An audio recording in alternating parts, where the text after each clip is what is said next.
मंगल भवन अमंगल हारी।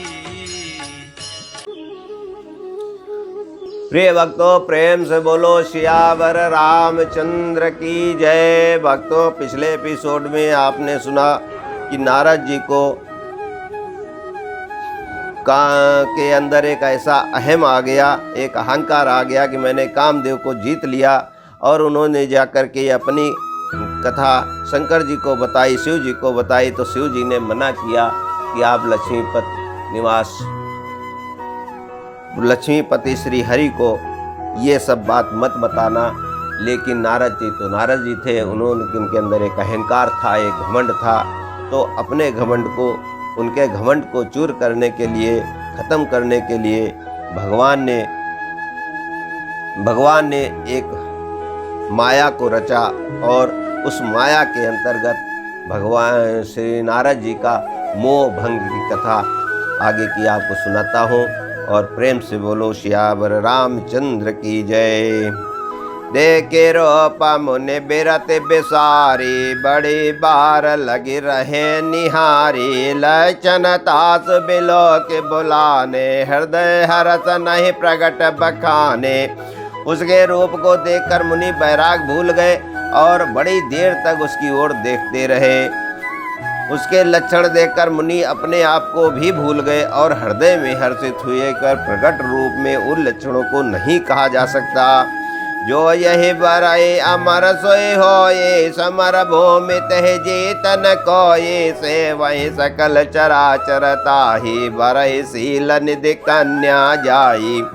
लक्षणों को सोचकर वे मन में कहने लगे कि जो इसे ब्याहेगा वो अमर हो जाएगा और रणभूमि में कोई उसे जीत न सकेगा। ये शील निधि की कन्या जिसको बरेगी, सब चर अचर जीव उसकी सेवा करेंगे। लक्षण सब विचारे और राखे, कछुक बनाए वो पसन बाके। सुता सुलक्षण कहे नप पाही, नारद चले सोच मन माही। तब लक्षणों को विचार कर मुनि ने अपने हृदय में रख लिया और राजा से कुछ अपनी ओर से बनाकर कह दिया। राजा से लड़की के सुलक्षण कहकर नारद जी चले गए, पर उनके मन में ये चिंता थी कि करो जाए सोए जतन बिचारे, जही प्रकार मोहि बराए कमारे। जप तप कछु न होई तही काला, है विधि मिलई कवन विधि बाला। तब जो है नारद जी के अंदर मोह प्रकट हो गया और उन्होंने सोचा कि ये जो है सुलक्षणी लड़की शील निधि की कन्या से ब्याह कैसे किया जा सकता है। तो मैं जाकर सोच विचार कर अब वही उपाय करूं जिससे ये कन्या मुझे ही बरे। इस समय जप तप से तो कुछ हो नहीं सकता। हे विधाता, मुझे ये कन्या किस तरह मिलेगी। यही अवसर चाहिए परम शोभारूप विशाल, जो बिलो किरे जय कुमार तब मिले जय माल। सियावर रामचंद्र की जय। इस समय तो बड़ी भारी शोभा और विशाल सुंदर रूप चाहिए जिसे देखकर राजकुमारी मुझ पर रीझ जाए और तब जयमाल मेरे गले में डाल दे।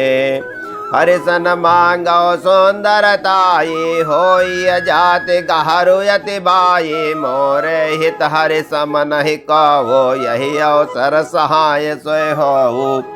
एक काम करो कि भगवान से सुंदरता मांगो, पर भाई उनके पास जाने में तो बहुत देर हो जाएगी। किंतु श्री हरि के समान मेरा हितु भी कोई नहीं है, इसलिए इसमें वे ही मेरे सहायक हो सकते हैं। बहु विधि विनय कीन तहि काला, प्रगट्यो बहु प्रभु कौतिके कृपाला। प्रभु बिलो के मुनि नयन जुड़ाने, होय काजु हिये हरसाने। उस समय नारद जी ने भगवान की बहुत प्रकार से विनती की, तब लीला में कृपालु प्रभु प्रकट हो गए। स्वामी को देखकर नारद जी के नेत्र शीतल हो गए और वे मन में बड़ा ही हर्षित हुए और अब तो काम बन ही जाएगा। अति आरति कह कथा सुनाई, करहु कृपा कर मोह सहाय। आपन रूप देव प्रभु मोहि, आन बात नहीं पावो ओहि। नारद जी ने बहुत आर्त दीन होकर सब कथा कह सुनाई और प्रार्थना की कि हे कृपालु, मुझ पर कृपा कीजिए और कृपा करके मेरे सहायक बनिए। हे प्रभु, आप अपना रूप मुझको दीजिए और किसी प्रकार मैं उस राजकन्या को नहीं, वरना मैं किसी भी प्रकार से उस राजकन्या को नहीं पा सकता। यही विधि नाथ होय हे तमोरा, करहु सुबेग दास मैं तोरा। निज माया बल दे के विशाला, यहाँ से बोले दीन दयाला। हे नाथ, जिस तरह मेरा हित हो आप वही शीघ्र कीजिए। मैं आपका दास हूँ। अपनी माया का विशाल बल देख दीन दयाल प्रभु मन ही मन हंस कर बोले। जहि विधि होई परम हित, नारद सुनहु तुम्हार। सोई हम करब नयान, कछ बचन न रखाय हमार। हे नारद जी सुनो, जिस प्रकार आपका परम हित होगा हम वही करेंगे, दूसरा कुछ नहीं करेंगे। हमारा वचन असत्य नहीं होता है। उपत मागर जब व्याकुल रोके, बैदन दे सुनहु मुनि जोगे। यह विदेहित तुम्हार मैं ठयवो, कहे असयांतर हित प्रभु भयवो। हे योगी मुनि सुनिए, रोग से व्याकुल रोगी कुपत मांगे तो वैद्य उसे नहीं देता। इसी प्रकार मैंने भी तुम्हारा हित करने की ठान ली। ऐसा कहकर भगवान अंतर ध्यान हो गए। माया विवश भय मुनि मोड़ा, समुझी नहीं हर गिरा निगोड़ा। गमने तुरत तहार सिराई, जहाँ स्वयंवर भूमि बनाई। भगवान की माया के बसीभूत हुए मुनि ऐसे मूढ़ हो गए कि वे भगवान की अगूढ़ वाणी को भी न समझ सके। ऋषि नारद जी तुरंत वहां गए जहाँ स्वयंवर की भूमि बनाई गई थी। निज निज आसन बैठे राजा, बहु बनाए कर सहित समाजा। मुनि मन हरस रूप यति मोहे, मोहित जी आनी बारी बरी न भोरे। राजा लोग सब खूब सज धज कर समाज सहित अपने अपने आसन पर बैठे थे। मुनि नारद मन ही मन प्रसन्न हो रहे थे कि मेरा रूप बड़ा सुंदर है, मुझे छोड़कर कन्या भूल कर भी दूसरे की इनको न बरेगी। मुनिहित कारण कृपा निदाना, दीन कुरूप न जाय बखाना। सो चरित्र लखे काहु न पावा, नारद जानि सबय सिर नावा। कृपा निदान भगवान ने मुनि के कल्याण के लिए उन्हें ऐसा कुरूप बना दिया कि जिसका वर्णन नहीं हो सकता। पर यह चरित्र कोई भी न जान सका। सबने उन्हें नारद ही जानकर प्रणाम किया। रहे तहाँ दुरुद्र गणे, ते जान ही तब भेव। विप्रवेश देखत फिरहि, परम कौतुकी देव। वहाँ दो शिव जी के गण भी थे। वे सब भेद जानते थे और ब्राह्मण का वेश बनाकर सारी लीला देखते फिरते थे। वे ही बड़े मौजी थे। जय समाज बैठे मुनि जाये, हृदय रोपया हिमित अधिकाये। तहाँ बैठे महेश गण दो, विप्रवेश गति लखाई न को।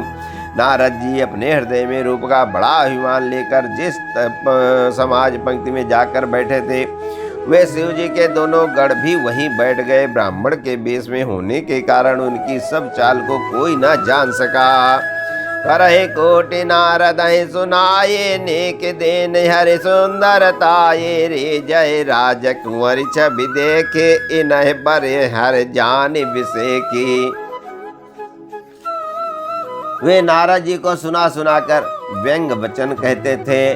भगवान ने उनको अच्छी सुंदरता दी है, इनकी शोभा देखकर राजकुमारी रीझ ही जाएगी और हरि वानर जानकर इन्हीं को खास तौर से भरेगी। मुनि मोह मन हाथ पराये, मुनि मोह मन हाथ पराये। हंसय सांबुगन अति सच पाये, जदपि सुनय सुनि अटपटि बानी। समुझिन परम बोधि भ्रमसानी। नारद मुनि को मोह हो रहा था क्योंकि उनका मन दूसरे के हाथ में था। शिव जी के गण बहुत प्रसन्न होकर हंस रहे थे। यद्यपि मुनि उनके अटपटी बातें सुन रहे थे, पर बुद्धि भ्रम में सनी हुई होने के कारण वे बातें उनकी समझ में नहीं आती थी। उनकी बातों को वे अपनी प्रशंसा समझ रहे थे। काहुन लखा सो चरित विशेखा सो सरोपन रप कन्या देखा मरकट बदन भयंकर देहि देखत हृदय क्रोध बाते ही।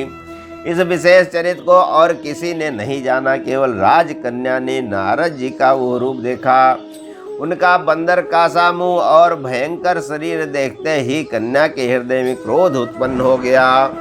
सखी संग लय कुंवर तब चल जनु राज मराल देखत फिरय महेप सब कर सरोज जयमाल। तब राजकुमारी सखियों के साथ लेकर इस तरह चली मानो राजहंसनी चल रही हो। वो अपने कमल जैसे हाथों में जयमाला लिए हुए सब राजाओं को देखती हुई घूमने लगी। जय दिस बैठ नारद पोले सो दिस तहि न बिलो के बोले पुन पुन मुनि वो कसही अकुलाही देखि दशा हरि गण मन मंस काही। शिव की जिस ओर नारद जी रूप के गर्भ में फूले बैठे थे उस ओर उसने भूल कर भी नहीं ताका। नारद मुनि बार बार उचकते और छटपटाते हैं। उनकी दशा देखकर शिव जी के गण मुस्कुराते हैं। धरि नृपतनु तहाँ गया कृपाला कुंवरी हरस में लो जय माला दुल्हन लय गेला निवासा नभ समाज सब भयो निराशा। कृपालु भगवान भी राजा का शरीर धारण कर वहां जा पहुँचे। राजकुमारी ने हर्षित होकर उनके गले में जयमाला डाल दी। लक्ष्मी निवास भगवान दुल्हन ले गए। सारी राजमंडली निराश हो गई। मुनियत बिकल मोहि मति नाठी मनि गन गई चोट जन गांठी। तब हर गन बोले मुस्काई निज मुख मुकुर बिलो कहो जाई। मोह के कारण मुनि की बुद्धि नष्ट हो गई थी। इससे वे राजकुमारी को कहीं देख बहुत ही विकल हो गए, मानो गांठ से छूटकर मणि गिर गई हो। तब शिव जी के गणों ने मुस्कुराकर कहा, जाकर दर्पण में अपना मुख तो देखिए। अस कहे दो भाग्य भय भारी बदन देख मुनि बारी निहारी। भेष बिलो के क्रोधयति बाड़ा तिनहि सराय दे पयति गाढ़ा। ऐसा कहकर वे दोनों बहुत भयभीत होकर भागे। मुनि ने जल में झांक कर अपना मुंह देखा। अपना रूप देखकर उनका क्रोध बहुत बढ़ गया। जिन्होंने शिव जी के उन गणों को अत्यंत कठोर शाप दिया। हो निशाचर जाए तुम कपटे पापी दो हंसो हमें सो ले पल बहुर हंसो मुनि को श्यावर रामचंद्र की जय। तब नारद जी ने कहा, अपना जब मुंह देखा पानी में तो नारद जी ने कहा कि तुम दोनों कपटी और पापी जाकर राक्षस हो जाओ। तुमने हमारी हंसी की है उसका फल चखो। अब फिर उस किसी मुनि की हंसी मत करना। बोलो सियावर रामचंद्र की जय।